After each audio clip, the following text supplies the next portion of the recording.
I never thought I'd be one of those guys who gets blindsided by his own wife, but here I am.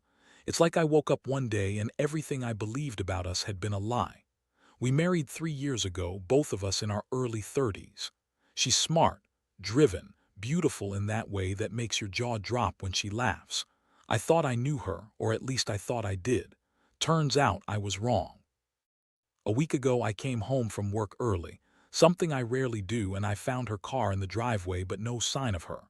I figured she was still working late, maybe at the office. Instead, I noticed a faint smell of perfume I didn't recognize. It wasn't her usual scent, it was sharper, almost spicy, like something I'd never smelled on her before. My stomach clenched. I'd been on edge lately, little things that felt off, maybe paranoia, maybe not. But this was different. Then I saw it, a crumpled receipt tucked under the seat of her purse. I pulled it out without thinking. My hands were trembling. It was from a hotel downtown, paid in cash. Nothing unusual. They're right, but the date was the night we got back from our honeymoon, 2 nights ago. And there, scrawled in her handwriting, was a note. "Mark, I'll see you tonight."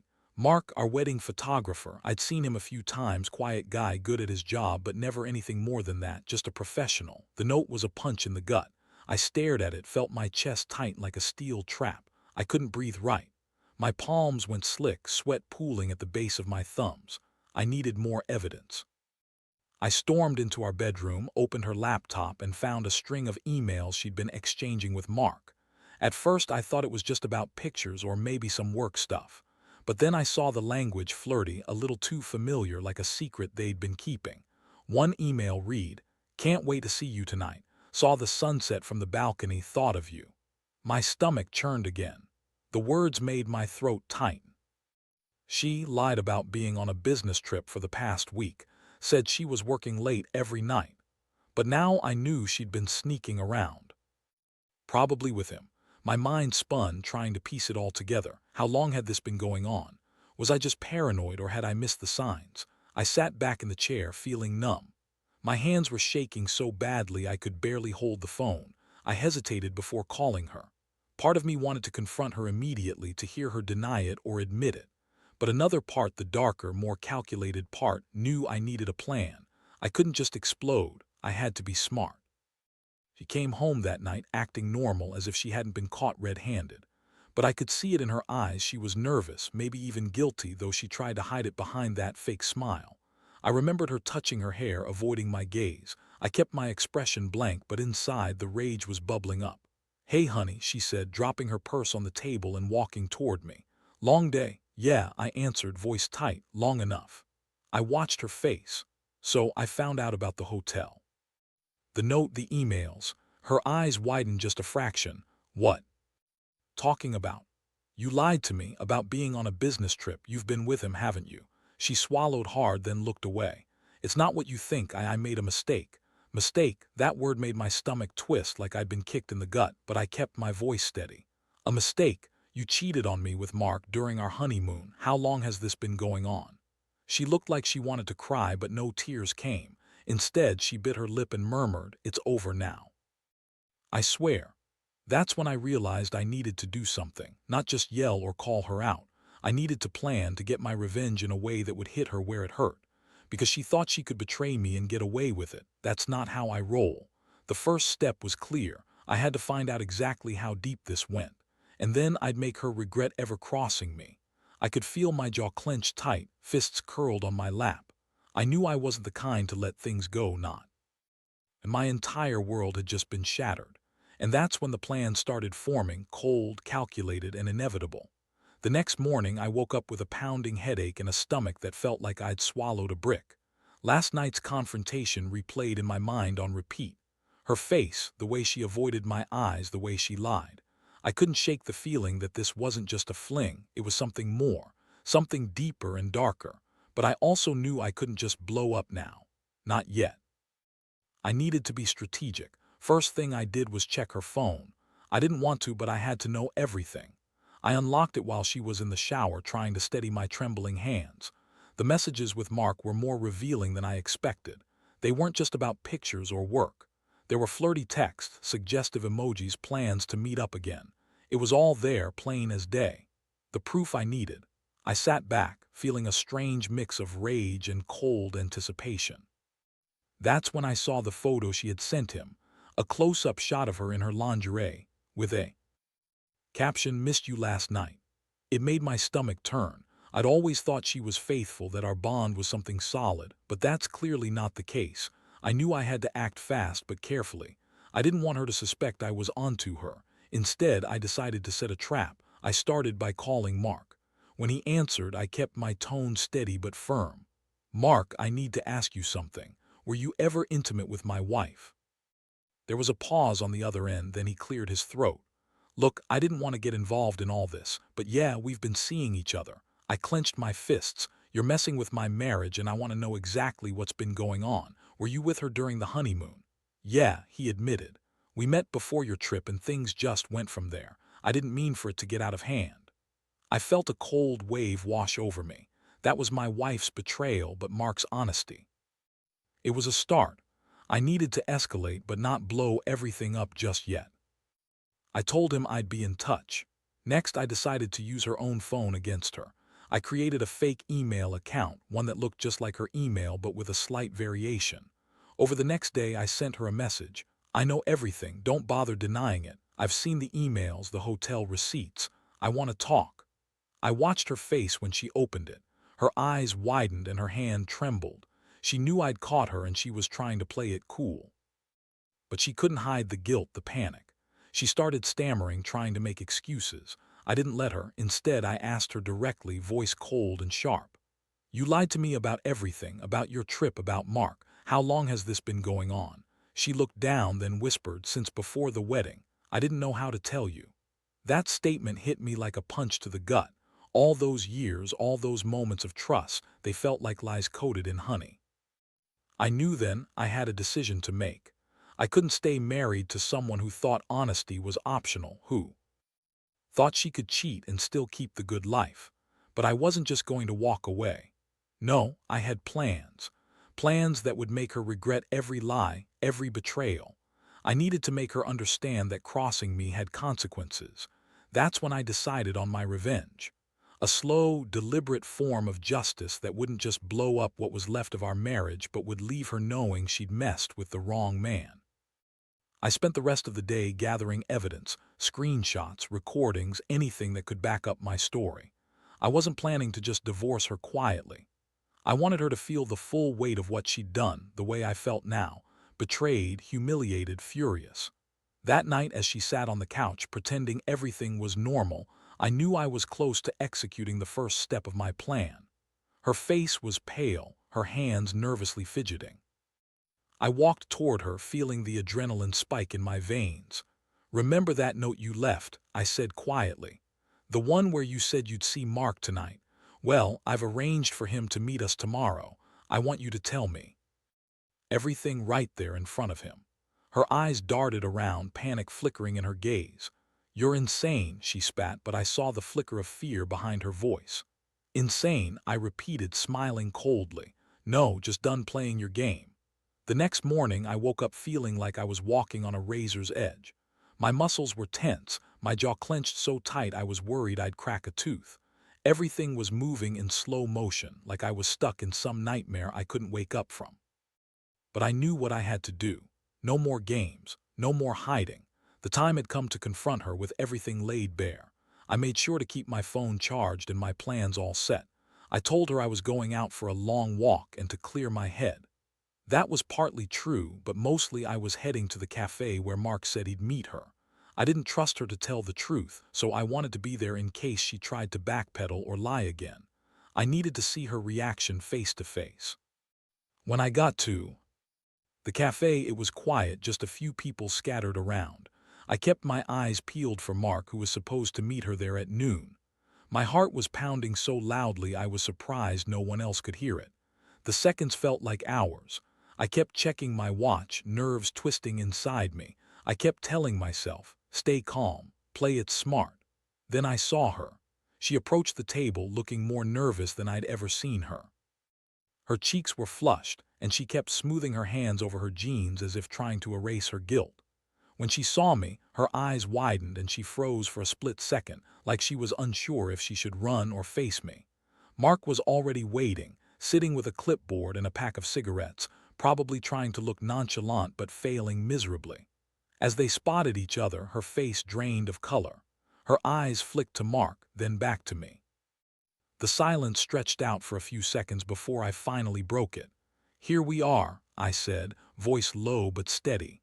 "The moment you've been avoiding. I want you to tell everyone here what you've been doing."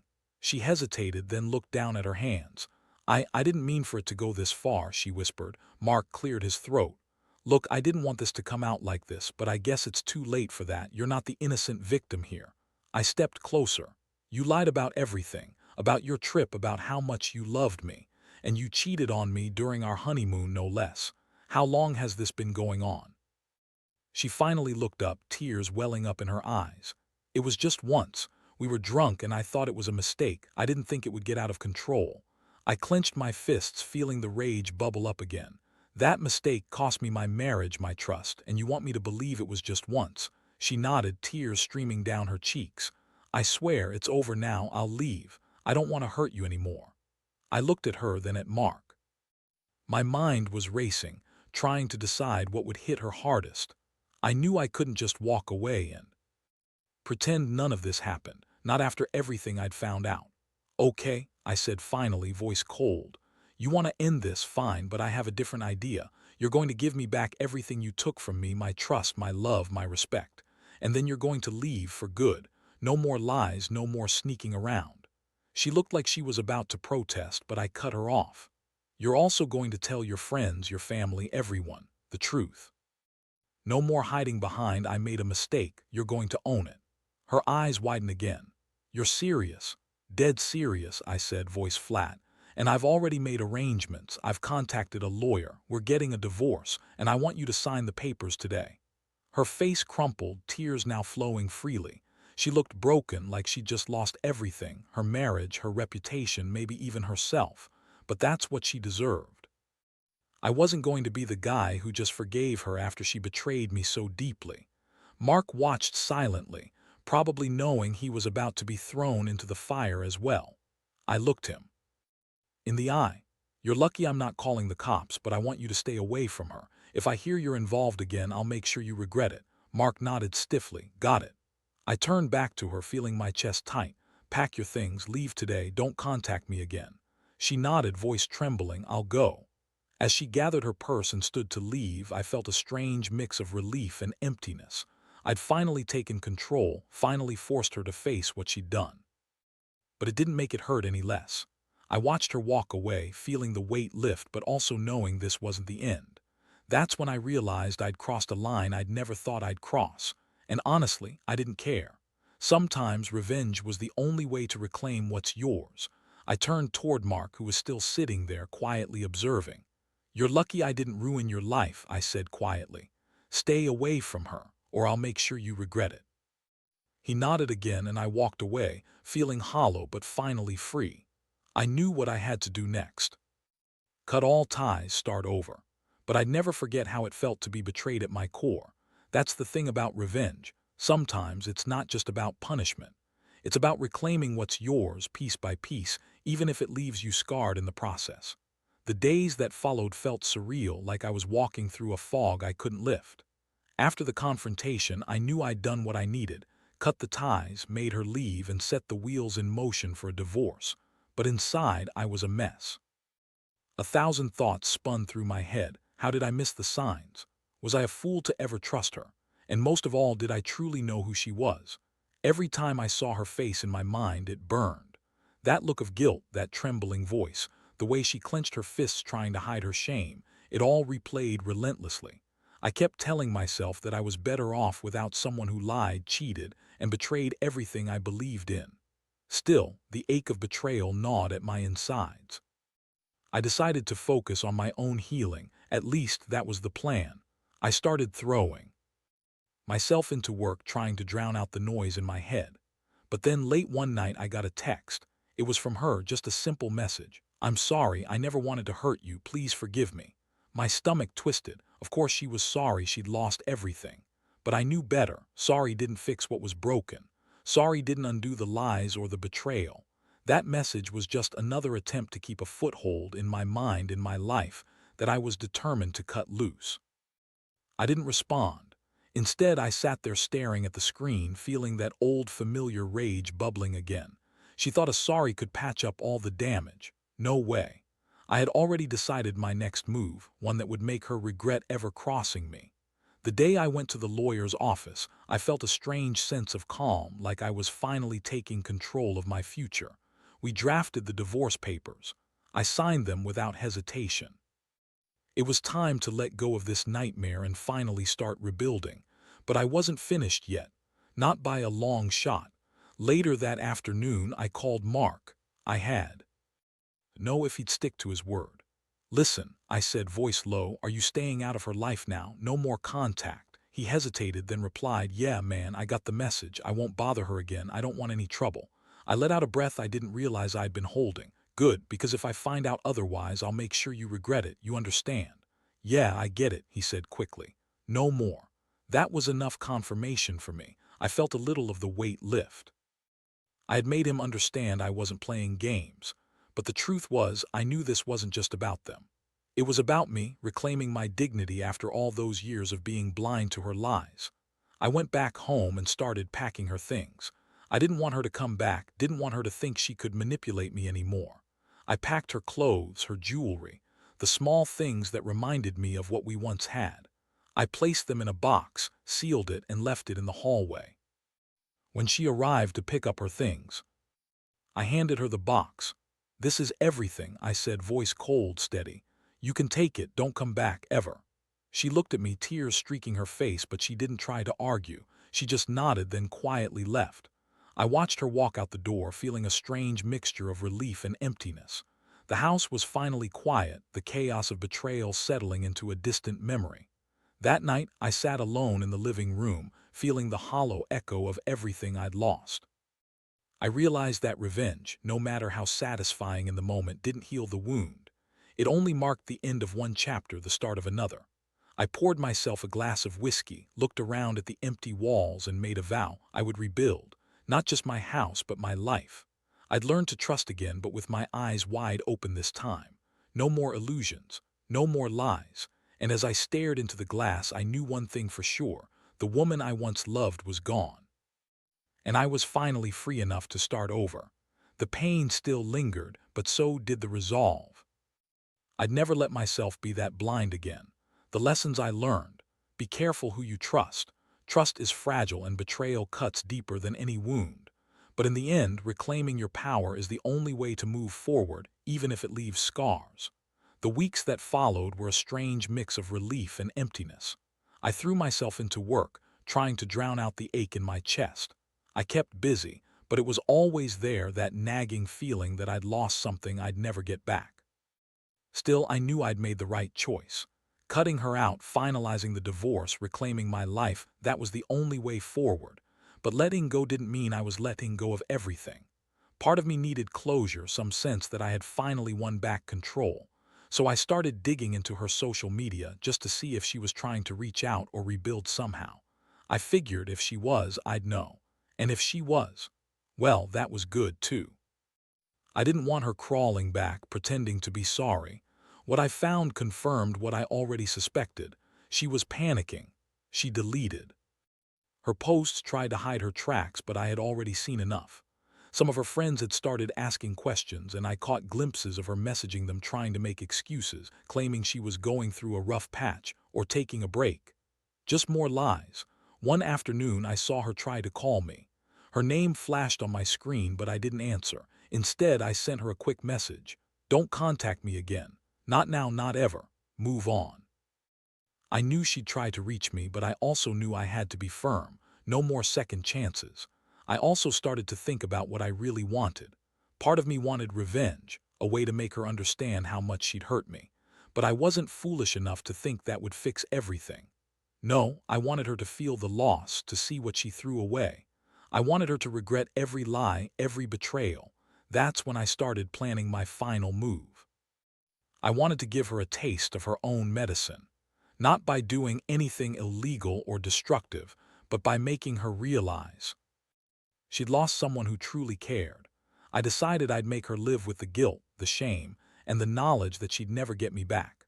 First, I reached out to some of our mutual friends, the ones who still believed in her innocence. I told them the truth that she'd cheated, lied, and broken my heart. I didn't ask for their judgment, but I made sure they knew the whole story. I wanted her social circle to see her for what she really was, not just the charming wife, but the betrayer she'd become. Then I started working on something more personal. I knew she'd try to spin her side of the story to her friends or family, so I wanted to be ready for that. I hired a private investigator to dig into her recent activities, just enough to find out if she was seeing anyone else. The last thing I wanted was for her to go on pretending she was innocent while moving on with someone new. When the report came back, I was stunned. She'd been seen at a couple of fancy restaurants with a guy who looked like a rebound. Not just that, but she'd been stalking my social media, trying to see if I'd move on. That confirmed what I'd already suspected. She wasn't just sorry. She was trying to rebuild her life behind my back. At this point, I knew I couldn't keep pretending I was fine. I needed to do something concrete, something that would leave her with no doubt about what had happened. So I drafted the official divorce papers, adding a clause that included a detailed account of her infidelity. I wanted her to see exactly what she'd thrown away. One evening, I went to her apartment where she was staying temporarily. I knocked on the door, and when she opened it, I saw the shock in her eyes. I handed her the papers, looked her right in the face, and said, "This is over. You wanted to play the victim. Now you get to live with the consequences of your actions." She tried to protest, but I cut her off. "Don't bother. You made your choices, and now I'm done. I suggest you sign these today, or I'll have my lawyer do it for you." She looked defeated, tears in her eyes, but she didn't argue. She took the papers, handed me a pen, and signed without a word. When she handed them back, I saw the relief in her face, like she thought she'd finally won or at least escaped. But I knew better. I knew this was just the beginning of her own fallout. Walking away that night, I felt a strange sense of victory mixed with heartbreak. I'd taken back my power, but at what cost? Still, I had no regrets. I'd faced her betrayal head-on, and I'd made sure she knew I wasn't coming back. Not this time. Now I had to focus on rebuilding. Trust is gone, but life isn't over. It's just starting again. And I'll be damned if I let her or anyone else make me feel small again. I've learned it's not about revenge for revenge's sake. It's about reclaiming your dignity, your strength, and your peace. And that's exactly what I plan to do. Sitting alone on my couch that night, I finally felt the weight lift. The house was silent except for the faint hum of the city outside, and I realized I'd finally taken control of my life again. It wasn't easy, and honestly, I doubted I'd ever fully forget what she did, but I knew I was stronger now. The betrayal had cut deep, but it also lit a fire inside me, one that told me I'd never be blindsided like that again. I took a deep breath and looked around the empty room. The pictures of us, once full of happiness, now felt like relics of a past I was ready to leave behind. I reached into my pocket and pulled out the keys to the house. I knew that was the final step, the symbolic act of closing that chapter. I stood, walked over to the table, and placed the keys down with purpose. The smile I gave myself was small but genuine. "Done," I whispered. I grabbed the divorce papers I'd signed earlier, folded them neatly, and walked to the front door. I placed the sealed envelope with her name on it on the porch, knowing she'd see it first thing in the morning. That was my way of saying, "I've moved on. You lost something real, and now it's over." I stepped outside into the cool night air, feeling a strange sense of clarity. I'd been naive, trusting. Someone who didn't deserve that trust, but I'd learned a hard lesson, one I won't forget. No more secrets, no more lies. I'd rebuild my life brick by brick, stronger than before. As I watched the dawn break, I reflected on everything. I was betrayed in the worst way, but I was also finally free. From now on, I'd focus on what matters, my own happiness, my peace of mind, and the knowledge that I'd taken back control. No matter how much it hurt, I knew I'd come out of this better. Because sometimes, the only way to find yourself again is to hit rock bottom and then climb back up. And I was ready.